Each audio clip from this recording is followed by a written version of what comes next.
But for me, it's not only about speaking up. I believe in having a record. I believe in putting it in paper. I believe in having it in writing because, again, just speaking up is easily pushed aside too. So I'm the one who will CC everyone in the organization, from CEO to the president to let's do all of this, because if there's no record, it's easy to say, well, you never told me that Roy made you uncomfortable. When did we talk about this? Even though you had a discussion yesterday.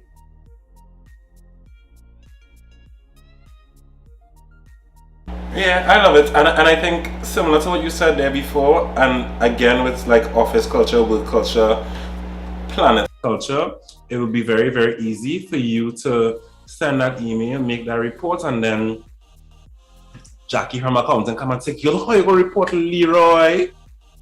How you gonna do Leroy that? Yeah, me nothing by it. He doing this all the time. He not really on you. You feel you there. You feel you nice. Why you think Leroy want something to do with you? And then you're the office evil person. You know? I see it. Yeah.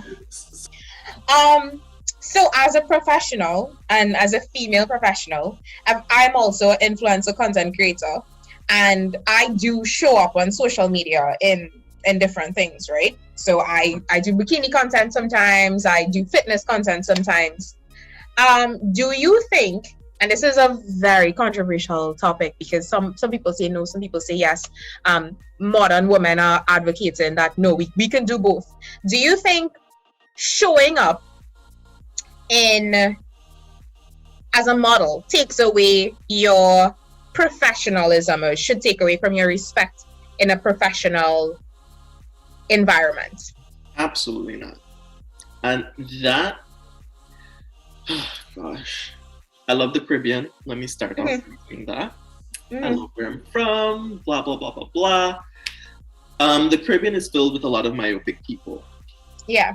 Because stepping away from Guyana, stepping away from Trinidad, traveling, living in the US, those very things are what they like here. What? You're a supermodel and a neuroscientist and a pageant queen? Yes, Black Girl Magic. Whereas back home, they really want us on one track. You stay on that track for the rest of your life and you don't do anything else. You do nothing creative. And it's interesting because we're all in like all boys club. So there's law, there's medicine, there's finance, there's engineering. Very all boy, old, conservative. And so they don't want anything that deviates from what they remember their profession to be. Whereas we're over here, like, you know, trying to be creative, trying to start our own companies, trying to link what we know from our professional life into our creative life, into our family life. And we're also young, so I'm sure all of us, by look, sorry, I'm assuming, but we're all millennials, so it's sort of like this interesting thing where we're not our parents, we're not our grandparents. We're definitely not the Gen Zers, because, oh Lord. They're on another vibe. But I respect them because I love their confidence. Like they walk out in a room and they're like, I don't even care. What? Yeah, I could be a doctor, and yeah, I could be a bikini model, and I could be very good with it. I've always respected Rian. Rian has done, and I keep telling him this, he has reinvented himself a million times and still managed to make it to the hospital, and still stabilize. I have given law a break, I've stepped away from it, I've done all these different things, but no, I love it. I think it's great. I think you shouldn't change. I think you reach more people. I think you show particularly Black women that it's possible, that you don't have to be like frou-frou, you don't have to be old, you don't have to like pull your hair back and hide behind a baggy suit. Exactly. That you could be, you know, feminine. You could stand in your femininity, you could stand in your masculinity, you could do these things, you could be on the internet and do amazing things and still show up as an engineer and be very knowledgeable and be very technical and do the best that you can. And I think we all should aspire to that level of sort of like balance and creativity, because I think we also have very difficult careers, so you need outlets. Yeah. Like get the stress out. And it's important to find that. And I think those things create a good balance. But I don't think it's appreciated at home the way that it is on the outside. Wherever you see outside it's US or Canada or Europe, but on the outside it's definitely way more appreciated, respected, dare I say, than back home where they're like, nah, stay in it. Wait. Samuel, do you have anything to say about that? No, I completely agree. Most as you were introducing me, I'm a photographer, right? And most of the women that I shoot photography context, right? Photography that I shoot. They are career women. I'm not talking about jobs, like they are career women. Like you have a lot of police officers on my page, you have a lot of technicians on my page, doctors and so forth. And I don't. Is it right now? I kind of seen a way. Well, is she doing this? I think it's easing up now. Like we kind of we trying our best to kind of meet to the times. But I think it should full-heartedly be like fully embraced. I believe just because one, like we are humans. For one, like we are humans. No one. We had to get away of this trope that, well, if you're doing this, this alone you're going to be doing for the rest of your life. Like people change, we change liking stuff. I never used to always do photography. You know, I used to do art. I used to like draw face, I used to paint, I used to do poems. The point is that we evolve now. And I think, especially as a woman, we need to involve women into that as well. I think as men, or men are typically like, it's kind of like, yeah, he does do that on this side, or he does think, whatever. But I think with women, it's viewed through somewhat of a negative lens. Whereas like, well, yeah, she feels she all that, yes, or she feels, well, yeah, she know what she's doing. She does what she looks, and to me, that's like a very primitive way of thinking. Because I personally don't get what the hell someone looks have to do with their technical capabilities or their competencies. I cannot, for the life of me. I see it. Some people mix it up. Sure, go ahead. Then please then explain the statement. You don't look like a doctor. Break it down for me, because I still don't get it. I think what it is that, especially as I talk about in the Caribbean sphere, right? I think what it is that we attribute specific quote unquote looks towards specific careers. Is it a right thing? No, because people could look, however, and be in certain careers. Again, in my organization, if it is that you see anyone from other departments, you wouldn't even know they're working for a fintech company because they have red hair, orange hair. As a US company we work for, so they are, as Timothy knows, they are progressive as hell. We don't give a shit about how we look, right? But I think generally within the Caribbean sphere is that we attribute specific looks towards things. So say for instance a police officer, if you see a fat police officer, he's a police officer. You know, like we kind of attribute police officers supposed to be fit or whatever it may be. And I see it. Right. I so think same things with the bandits. how you go run down, you know, because that's all they just do. They don't do paperwork, or they don't do cyber tech. They don't do nothing like that now, right? But I think that's just our, and I'm saying ours, and like again the Caribbean little atmosphere and the little sphere of our thing. I think that's the reason why we make certain ignorant comment. No, to me it's just stupid. I hear it all the time, and it's upsetting to me. And even with women that I photograph, they tell me like I don't know how I sung so far for the night. If there's one thing that I can pride myself in is that a lot of women they feel comfortable in telling me things in the sense of like how they feel. A lot of, you know, much no much client, you can keep this in. No much clients just come and tell me, hey, he's the first photographer to not tackle me. I was like, what? Like, what do you mean? That's the whole point being that I think we have to stop just putting everyone in a box, right? I don't agree with it. Like, be creative and big up you, Samantha, for just pursuing something you like or love, outside of your area. Correct. Like, to me, that's just weird. I don't know. It's just weird to me that people still think like that. It is the reality, but I just like, that's just how it is to me. Like, it is what it is, but I really do hope that we progress a bit quicker in the way that we view specific persons, and their technical abilities and competencies, for sure. I would say that there is progression. Like, the fact that you're young content producers and you're doing different things and people are seeing you, there's progression.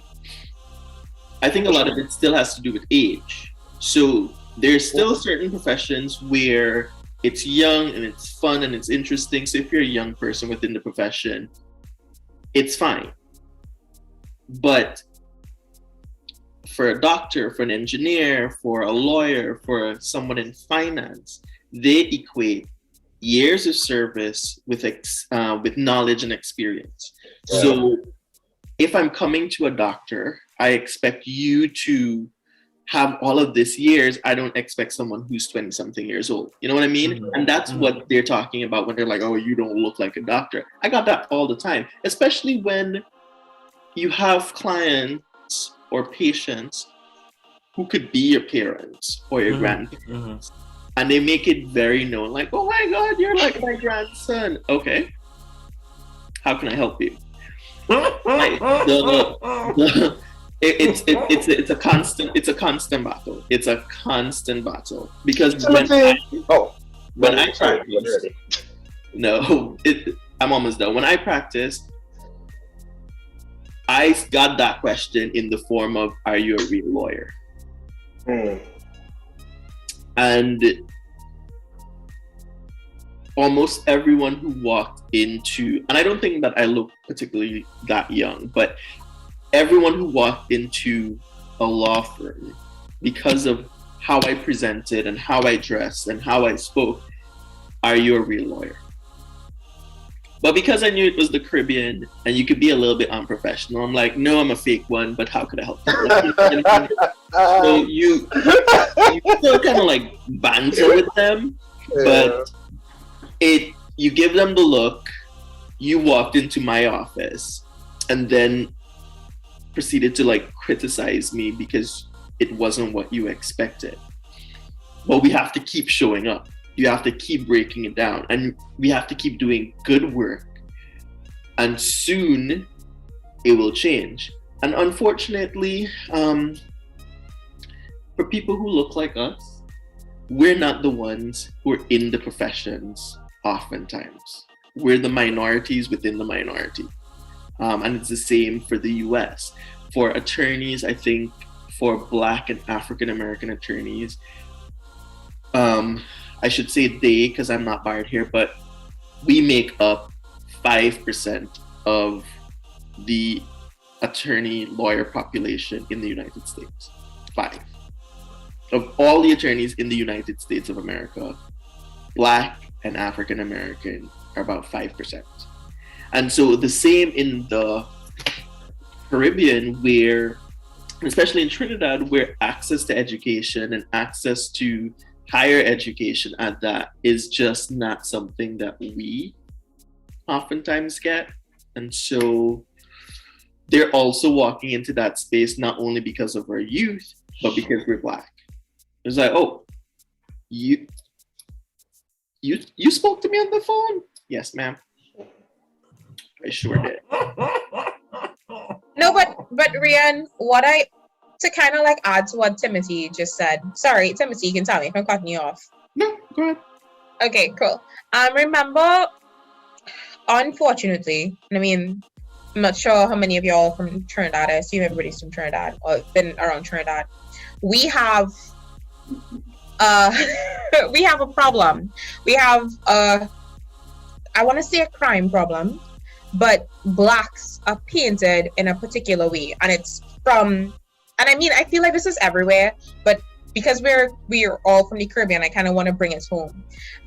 When you see, Rian, a black person who's a doctor, sometimes you're like, oh, that's a black doctor, because you're an anomaly. You're not the norm, and that's why you don't look like a doctor, because you're not the norm. And as humans, we're trained to look at what the norm is and assume the norm is the standard. And that's why we have to break barriers, and we have to show up, and we have to do our work and to own the space that we stand in, because we need to pave the way for younger generations to see that we can become the norm. And that is also something that I'm very passionate about. We need to let the younger generation know that there are black, young, successful doctors, lawyers, engineers, whatever you want to be, you can, and they need to see that positivity, because 5% is a really small number, but I want to break it down into layman terms. We are not the norm. It is not every day that you walk into the hospital and you see a black young doctor. That's just the reality. That's just the reality of it. If I go into the hospital now, black young Trinidadian doctor, especially, because there are a lot of black doctors. Right. There. When I started, they thought I was from. They thought, yeah, I got that. Correct. I got that. So what part of Africa are you from? Exactly. I was like Topo. Yeah. That's a great point. We have to show up. We have to, because what I was gonna ask Timothy. Sorry, did I cut you off, Timothy? No, you didn't. Oh. Right. What I was gonna ask Timothy is that if it is that I'm not too sure. I'm asking you, right? Mm-hmm. Do you think sometimes, not only time, do you think sometimes people ask you, are you an attorney, or even Rian, are you a doctor? Do you think sometimes they ask in admiration? I think it will have times that, yes, for sure, they're just telling you, they're trying to kind of undermine what you're doing. But do you think sometimes they may ask in a way of admiration? Circumstances will dictate the instances where that happens. Mm-hmm. So I can give you an example where I felt like it was admiration, and sometimes I felt like it wasn't. So earlier this week, I went to an establishment to do some business. And profession was on the phone. Right. And the cashier who was cashing me looked up and said, "Oh, you're a doctor? Okay. Nice to see a black doctor." The first question, which was rhetorical because it's on the page, that was admiration. Mm-hmm. Versus there was an instance where I volunteered to help backstage at a show. I had the time, I didn't mind helping. I don't walk into spaces and be like, "Hello, I am Dr. Rion Elder, here I am," right? I is Rion from Topo, I just here making cheese paste. Weak. People got wind that I was a doctor, and somebody came to me and she said, "So and so told me you're a doctor." Like a doctor? That wasn't admiration. Yeah, for sure. And then I said, "As opposed to what? A bush doctor?" And she said, "Well, you know, you just, if you're a doctor, why are you here?" Yeah. So I'm guessing that you will kind of distinguish based on tone and stuff like that. Correct. On my end, though, when I've had those situations, I don't think it was admiration. I didn't feel admired. I didn't feel like they were wowed by it. You know, it wasn't sort of like a real conversation. And remember, I'm also when I lived in Trinidad, and by the way, this is how I've always sounded, and it's just like a mix of everywhere that I've lived and television and all of that. So I sounded this way in Trinidad too. So I've always been foreign. I've always been othered by other people. And so I'm in this space, and even though I am very much Caribbean, West Indian, and part of the Caribbean community, I'm still Guyanese. So why are you even here? And so it wasn't just, are you a real lawyer, but why are you here? Why are you taking our jobs? Why are you in this space? So the same things that immigrants talk about in moving to the US, I have for sure experienced in Trinidad. Okay. Wow. So when people come into spaces and ask me ridiculous things, because it's not just, oh, you're meeting me outside, I'm dressed in regular clothes, because unlike Rian, we don't have a title. So it's not lawyer Timothy. Like there's no title. Right. There's no hearkening for them to know. In the US, you do get Esquire at the back of your name once you're barred, but there's no big title. So if people learn about it, it's the same thing that Rian said. Like, why are you here? Why are you on the metro? The train? Why are you taking public transportation? Where's your car? Why are you not driving? Oh, you own a home? Why don't you own a home? Are you a real lawyer? So it never felt like this was any sort of admiration. Now, don't get me wrong, very many people will have good conversations with me, which was like, tell me about your journey, that this is amazing. I mean, I was licensed to practice in Trinidad at like 23. By that time now I've had 2 law degrees, and now I have a 3rd one from the US. So I've done all of this throughout my 20s. And so any admiration would come from that, like, okay, when did you start your journey? Like, what paths did you take? Like, you'd know a genuine conversation about like my journey. But are you a real lawyer? That crap was never.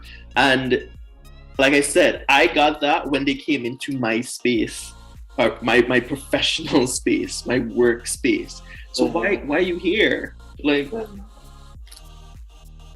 my name is on the door. It's there. Like, why would you even ask that question? It's almost like questioning your validity in a sense.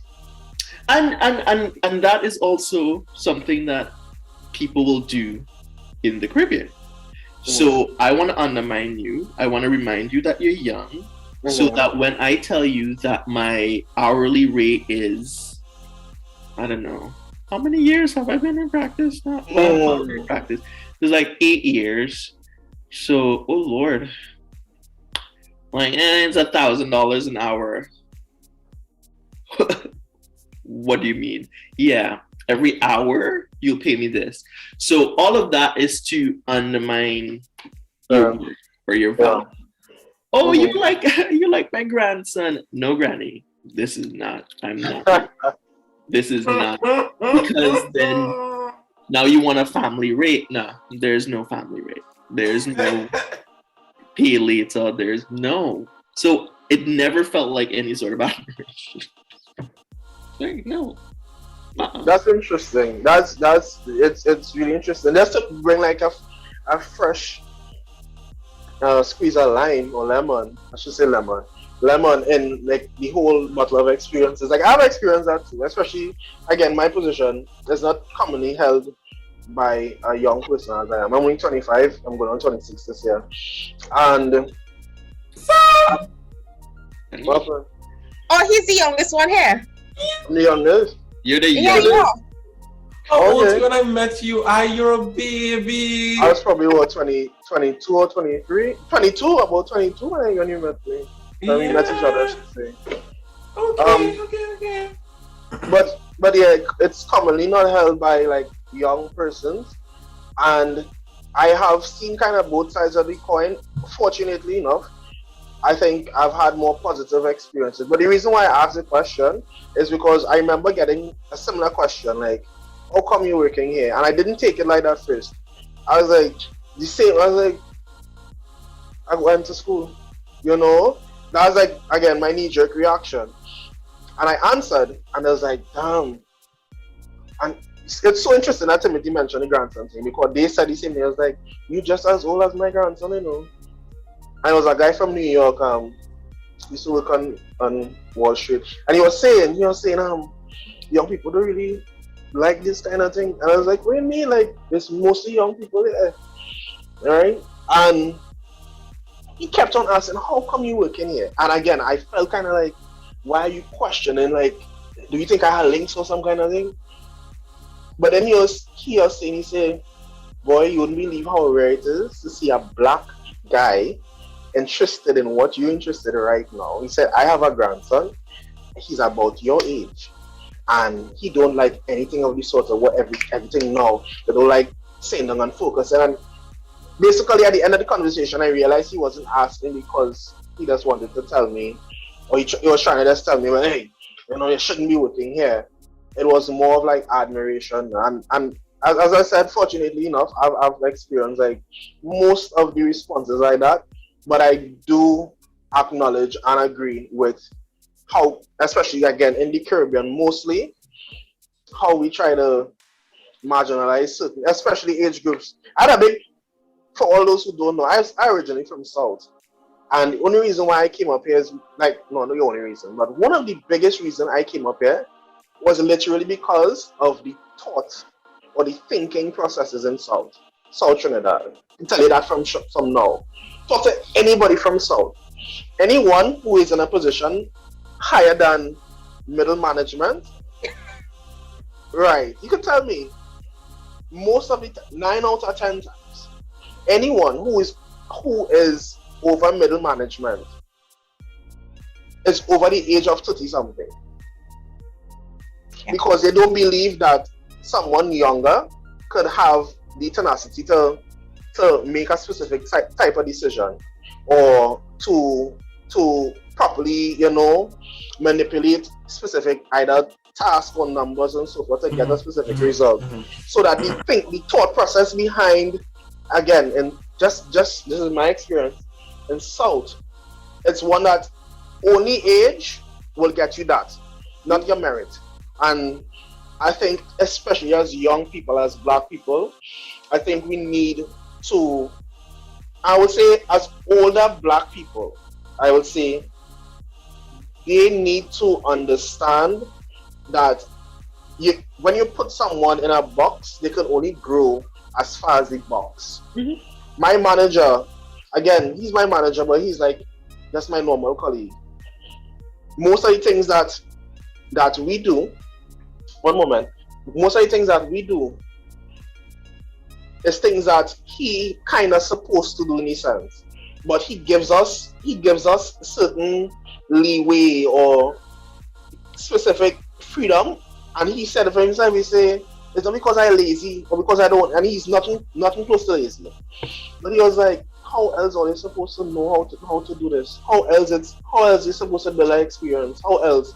And I think, especially as a young black guy, we don't get enough opportunities to like just grow and experience different things. It's sad. Like I really do pray, especially for Trinidad and Tobago, that the elders in those places they get very quickly that, hey, we are young, our brains are firing, new ideas, we understand the climate much better than anyone, our ears are closest to the ground, so there are always things that, yes, experience will come into play, for sure.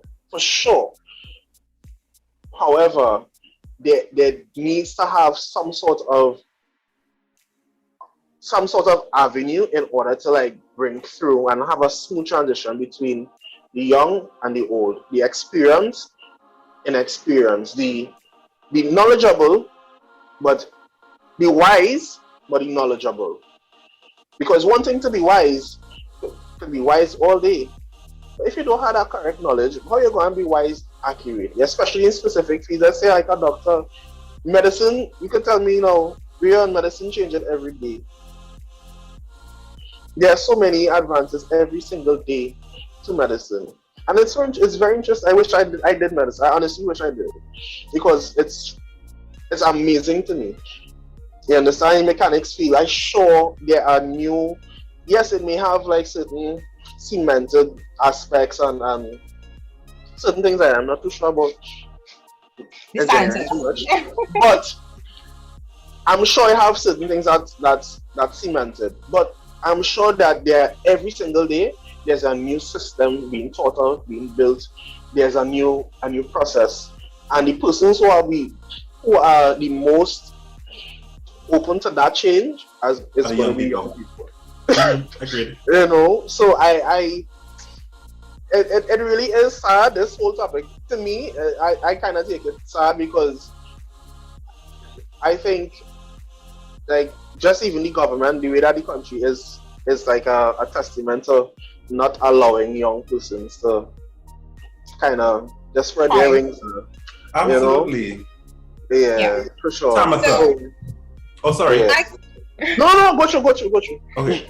So Samuel, I kind of want to add to what you said, but I kind of want to shine a little light on it.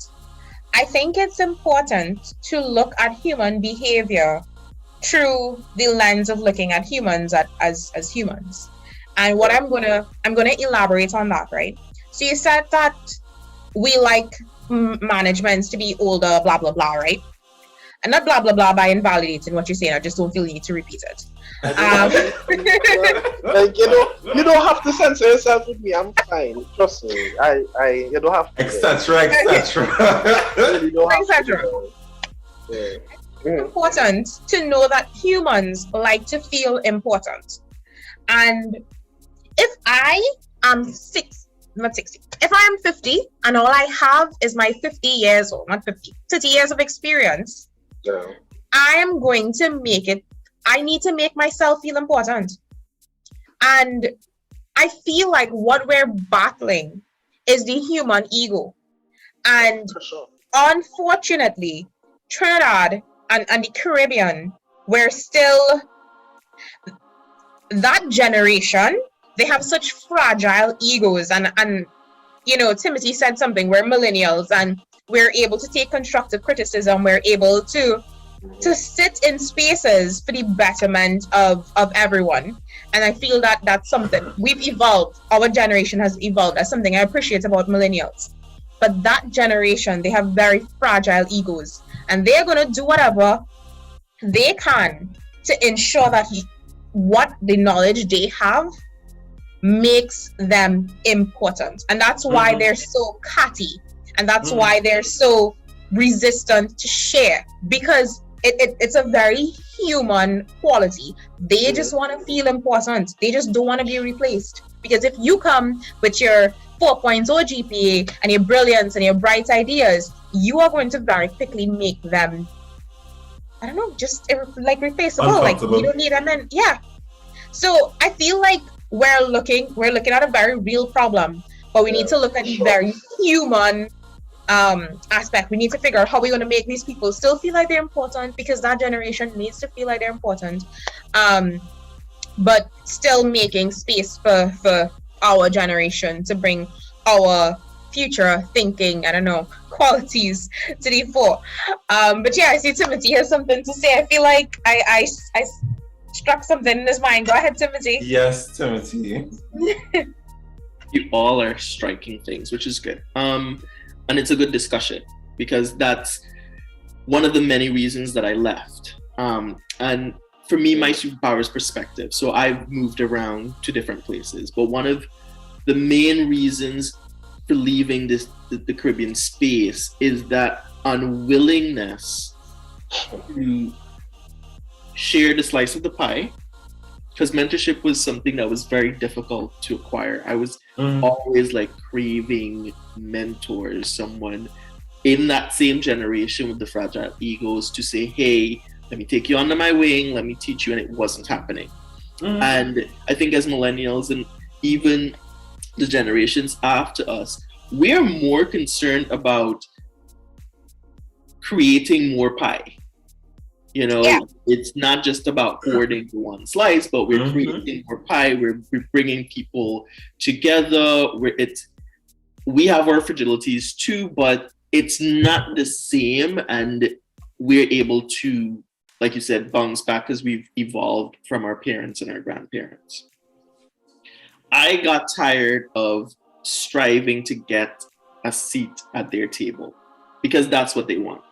They want you to fight for the next 5 to 10 years in position so that you could get to middle management, and then they could decide, I don't think you're ready yet. I am honestly tired of constantly trying to get a seat at that table. And every young person that I speak to, I'm like, how are we building our own tables? Yeah.